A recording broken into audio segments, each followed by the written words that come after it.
Hi everybody, welcome to our week 6 instructor highlights video. I hope everybody's had a chance to enjoy the really beautiful weather that we've been having the last few days. I know I am. Finally we got our lawn furniture out here on the patio, and so I thought, hey, well, I'll give it a try doing the video out here. So to start off with a week 5 learning review, our focus was on fairness and character.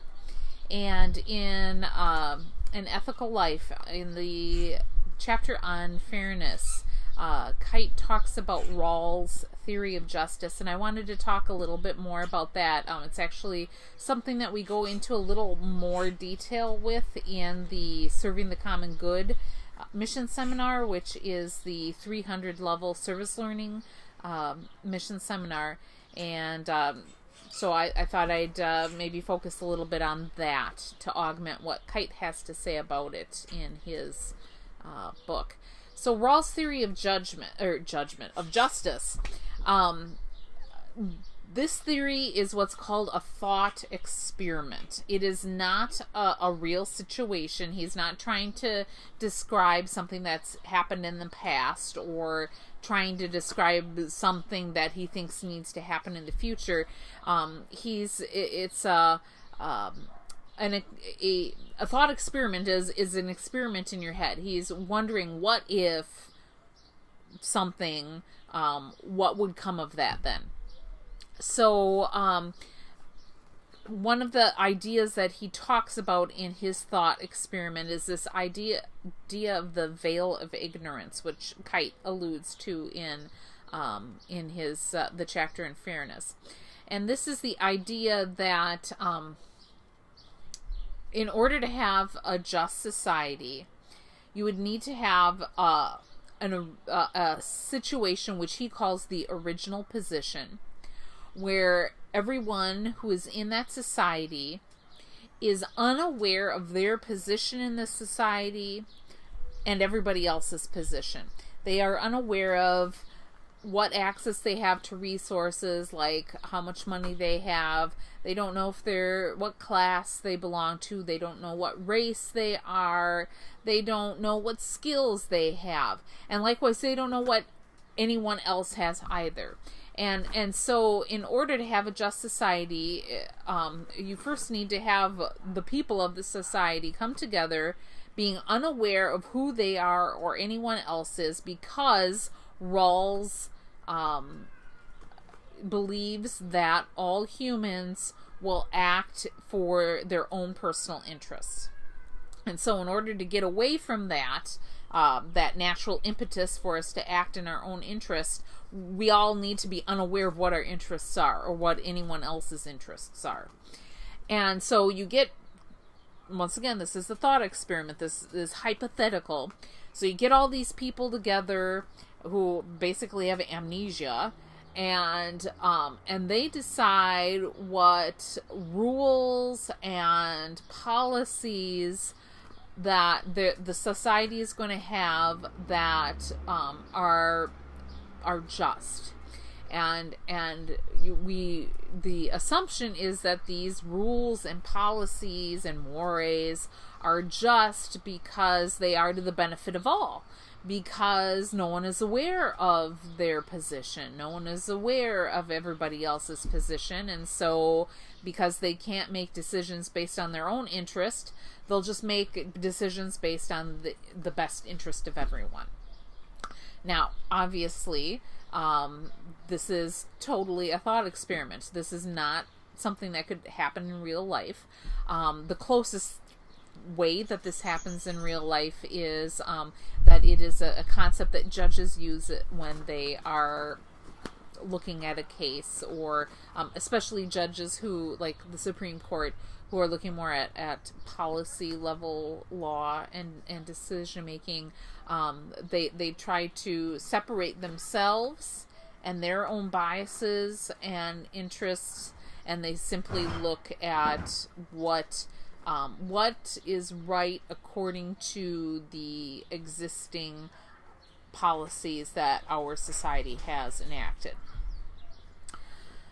So So that's the veil of ignorance. And Rawls' theory is that that a society, through this veil of ignorance, will be just and will devise just policies based on two principles. The first principle is called the equal liberty principle.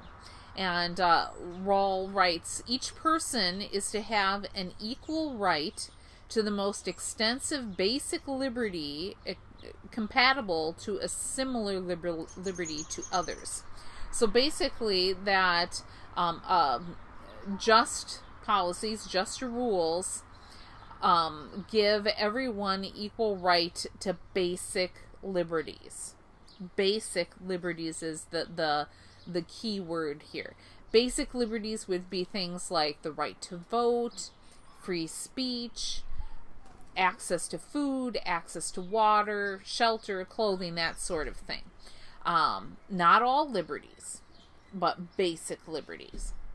The second principle is called the difference principle. And this is really interesting and something that people who are new to this whole to this theory of justice, it may seem odd to you. And the second principle is that Rawls writes, social and economic inequalities are to be arranged so that they are both reasonably expected to be to everyone's advantage and attached to positions or offices open to all.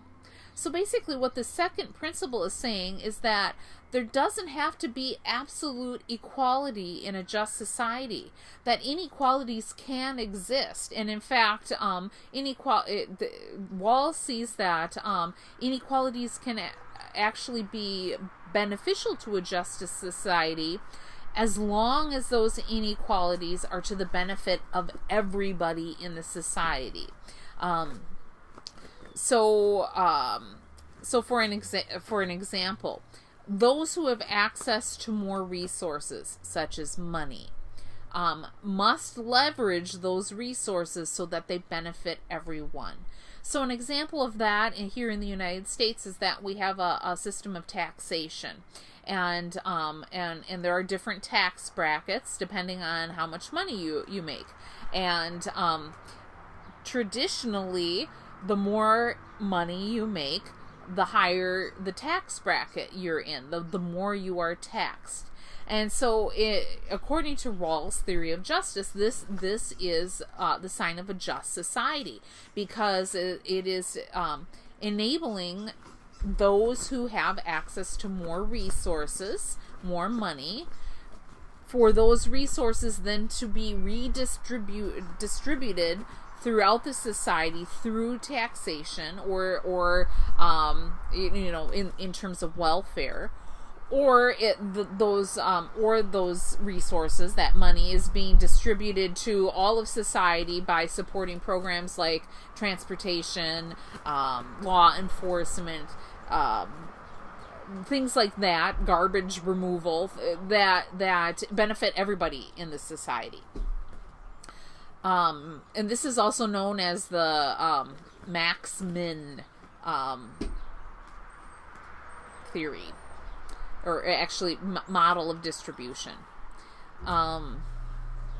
Let's see. The other thing that is key for this, so inequality can exist in a just society, but the ability to access those resources is not to be dependent upon what class someone is in. So for instance, in India has traditionally had what's called a caste system. So they've got various levels of classes in India, but it is impossible, because of the way that system is set up, for people to move from one class or caste to another. You are whatever class you were born into is the class you are going to stay in, and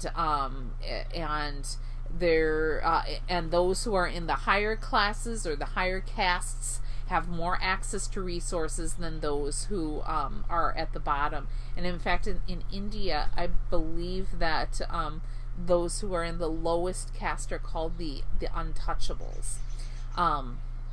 So in that society, according to Rawls' theory of justice, in that sort of a society, that's not a just society, because the access to resources is dependent upon what caste you're in.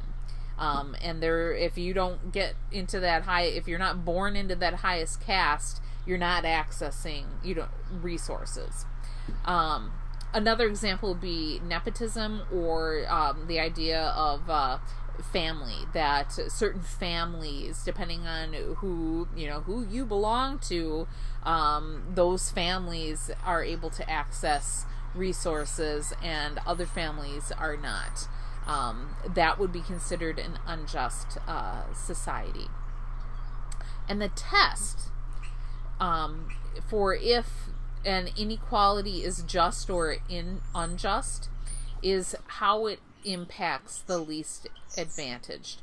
So, for instance, in the United States, our taxation system, say, is the tiered taxation system here in the United States. Is that a just practice?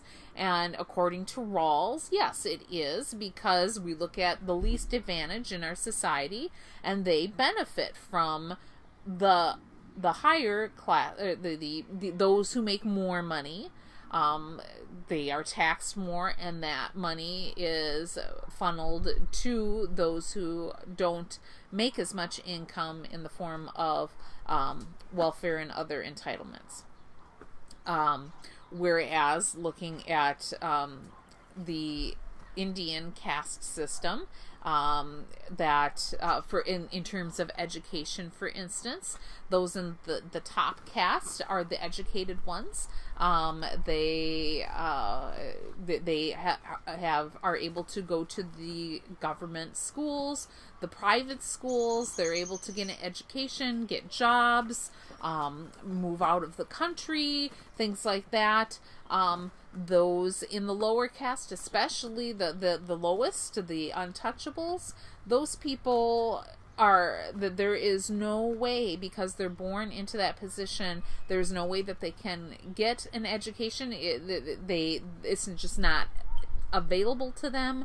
The idea of moving out of the country in order to find a better life somewhere else, for those people in that lowest caste, that's not even an option. They are basically, their life consists of trying to subsist off of the refuse of everybody else at the top of the caste system, and so because of that is considered an unjust societal system, according to Rawls' theory of justice.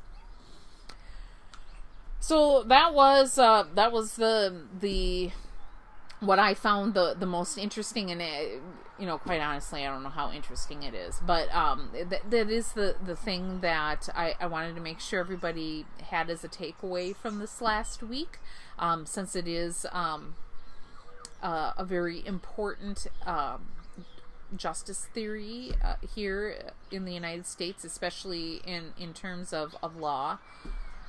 All right, so going on to week 6, our focus for this week is preparing for the end. And I'm not talking about the end of time, I'm talking about the end of this course. Things we're starting to wrap up at this point, and I'm sure you're starting to experience that in all of your classes. And so what you're going to notice as I'm talking here is that the amount of assignments, the amount of work is less, but the intensity of what you are doing increases. So as far as reading this week, your reading assignment is to read whatever you have not been able to get to yet. I'm sure that all of you have at least only been able to skim through. There's been some chapters in one of the books somewhere that you haven't been able to give a good, thorough reading to, and this is your week to go back and really have a thoughtful reading of all 4 of the texts that we have for this course. There's one discussion board this week. It is a combination current event and online video discussion board. So there is a link to a video of George Takei being interviewed on The Daily Show. So watch that.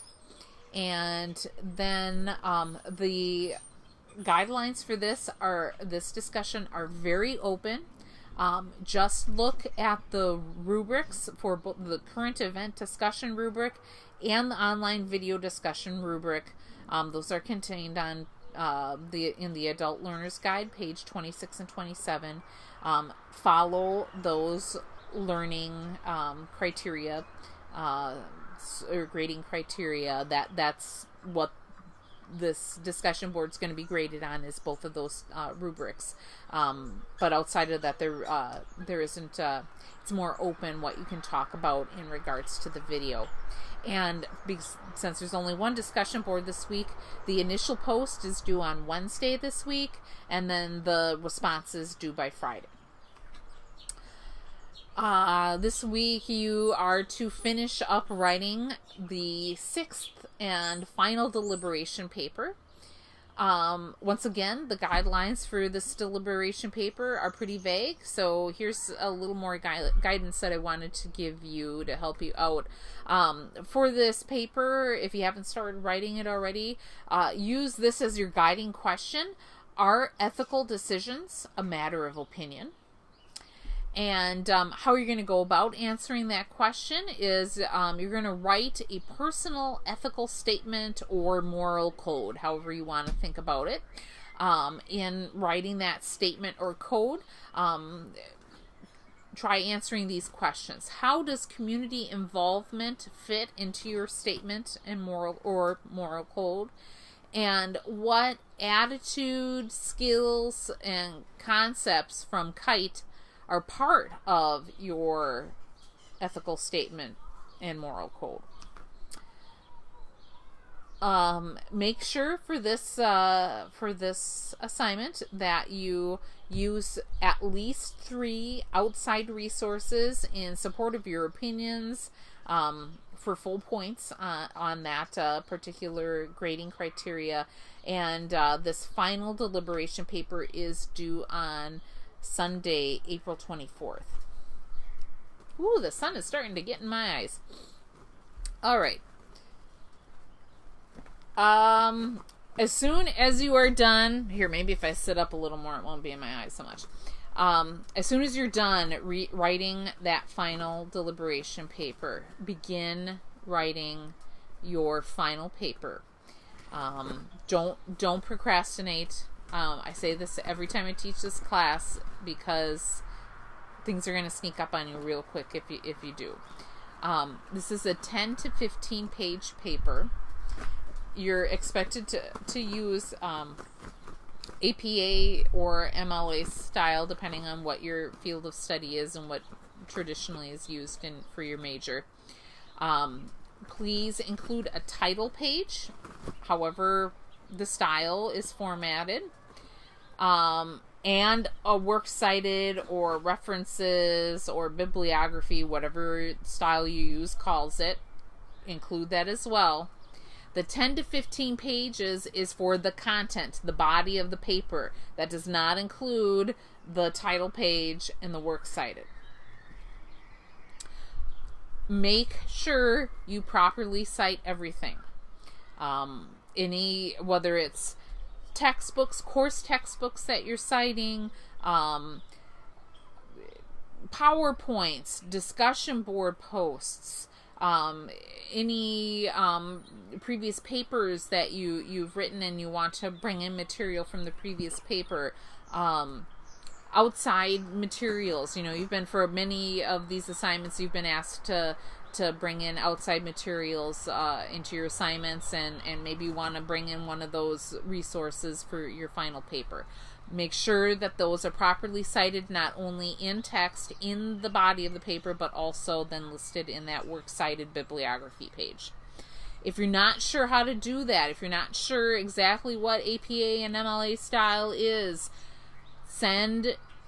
write your paper, this is where the don't procrastinate comes in. Write your paper so you have enough time that final week you can make an appointment with the Academic Resource Center and send that paper in and have someone look over it and let you know if you're writing it stylistically correct, citing things properly, that sort of thing.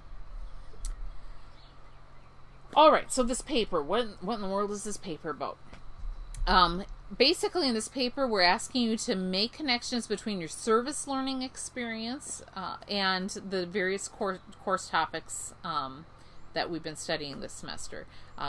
We're asking you to cite things out of the 4 textbooks, the videos, the discussion boards. At the beginning of the semester, I had mentioned that you might find it, while it wasn't required, you might find it helpful to do journal writing around your service learning. And I know some of you have done this. If you have, this is a great way you can pull bits of your journal entries into this paper. You just need to cite it as a journal entry by date, so that I understand that this isn't some original writing that you've just done for this paper, but it's actually coming from a journal entry that you've written previously. And you can also do this with any of the papers that you have written for this class. If it works to pull in some reflection from one of your deliberation papers, to pull that into this paper, you certainly can do this. But once again, you need to cite it, just like you would cite something out of Loeb. You need to cite yourself as a resource. And if you're not sure how to do that, consult the Academic Resource Center. It is considered plagiarism if you cut and paste out of a previous paper that you wrote and just put it into this paper without citing it. That is considered plagiarism. And I've actually had some students who did that. They didn't realize that what they were doing was plagiarism, and but don't fall into that trap. If you have any questions, not only is the Academic Resource Center there for you, but I am certainly there to help you figure out how to utilize previous writing in a new paper. It's something that I've done. There's nothing wrong with doing it. I have done that myself. You just have to understand how to cite it so people understand where your words are coming from. All right, what else? Make sure you write about how what you have learned through your service learning experience will affect you on your future career path. And this is a point that I think, because it's talking about your future career path, it tends to be like the last thing. The people are planning to use it in the conclusion or something, and then they totally forget about it. And it's a really important piece of this paper, so don't forget to talk about how your service learning experience has affected how you think you're going to move forward in the future. Excuse me. All right, I'm going to try to wrap this up fast because that sun is really super bright in my eyes. All right, there are 3 main components to this paper. The first one is is considered field experience. This is where you're going to write about the facts about your community partner and about your service and what you actually did for your service. You're going to tell specific stories about your service experience. Stories. Remember, this is an important aspect of promoting hope, enticing people to action is your stories. That's contained in the field experience component. The second component is called the articulation of learning. And this is where you explain what you learned. You're going to make connections between your experience, your service experiences, and various course topics. You're going to cite additional research to clarify the learning. You've made this connection between Loeb and something that happened at your service site, and you're going to bring in an article that like really speaks specifically to free clinics, for instance, because you were working at a free clinic that really supports that connection. And in this aspect of the paper, this is where you talk about how you were changed by your service experience. The third aspect of this paper is analysis and reflection.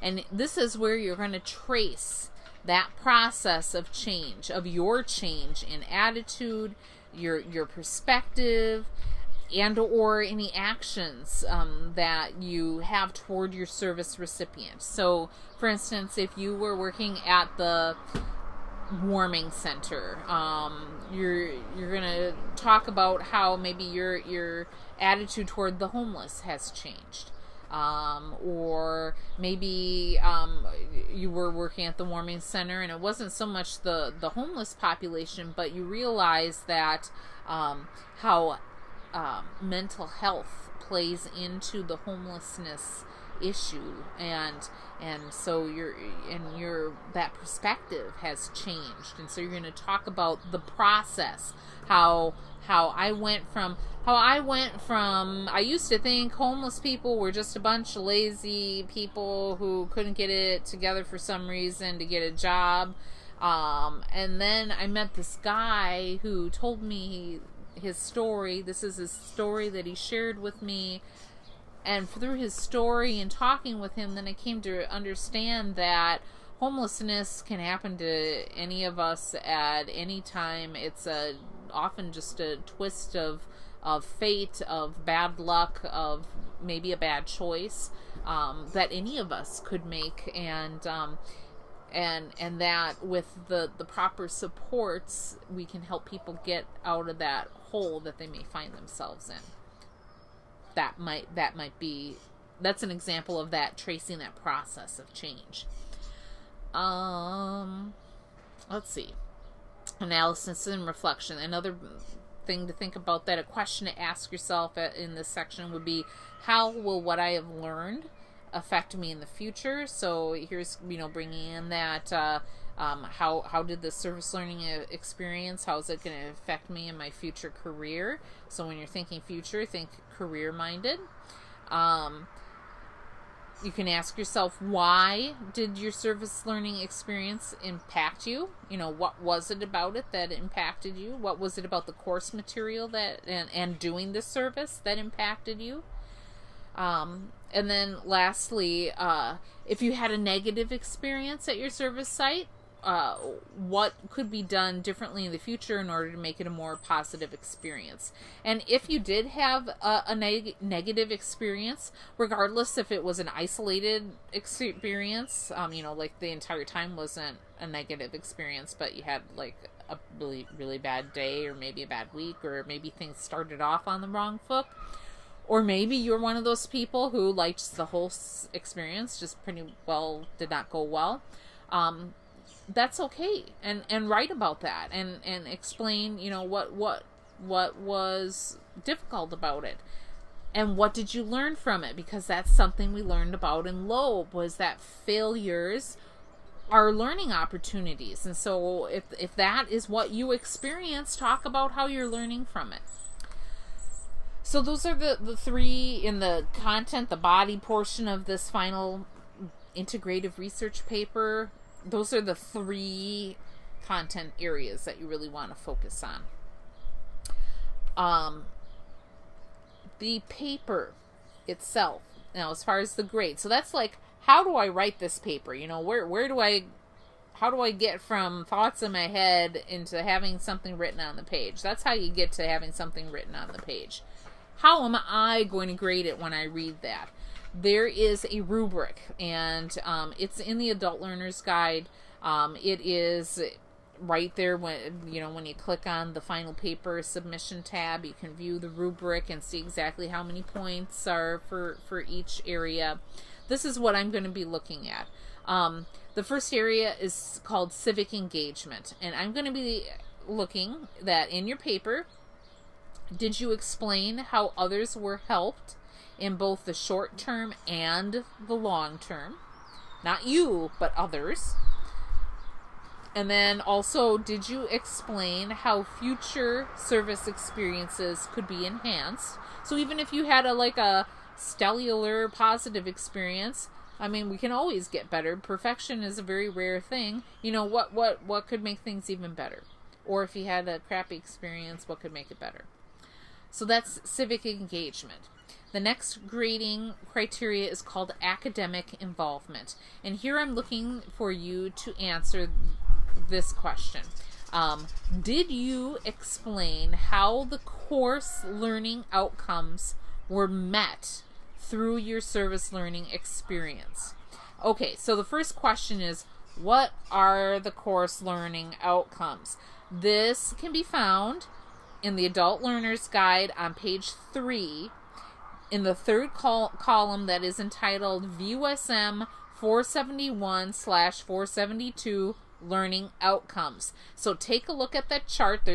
Actually has 4 or 5 columns to it. Focus in on that third column, VUSM 471/472 Learning Outcomes, and go through your paper. I'm going to look for you to be explicitly explaining how you have met these various learning outcomes through the service learning experience. Not through any of the discussion boards or the papers or any of the other experiences that you've had in this class. The service learning experience specifically.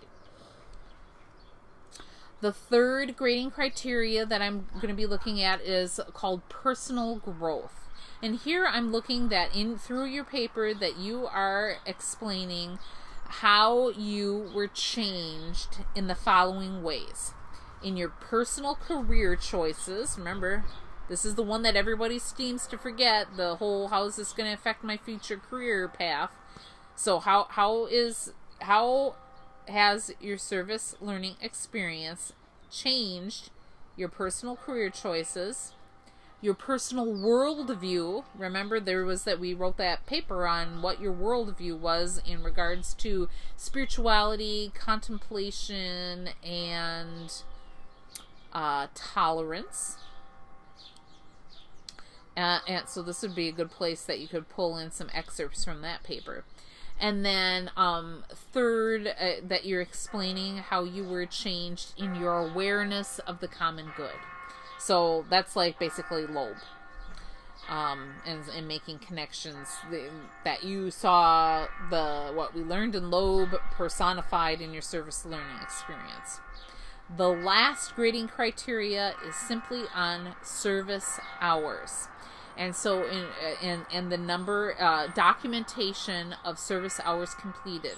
And so this is where you need to, along with this final paper, you also need to submit either the You Get Connected verification page or the service hours log.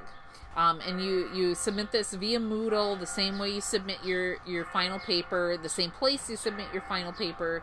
You can submit several documents in the assignment submission link. So if you do the You Get Connected verification, of course, while I'm doing this gigantic blue ancient school bus is driving down my street, and I hope it's not making too much noise. Okay, well, I'll keep trying. Let me know if you can't hear what I said at this end part. So if your community partner was a You Get Connected community partner, you will go through You Get Connected and you will submit a verification request to your community partner. They get an email, they verify it, and then there's just like you can print off, I think they call it your resume, your volunteer resume. You can print that off, and that'll show that your community partner verified it.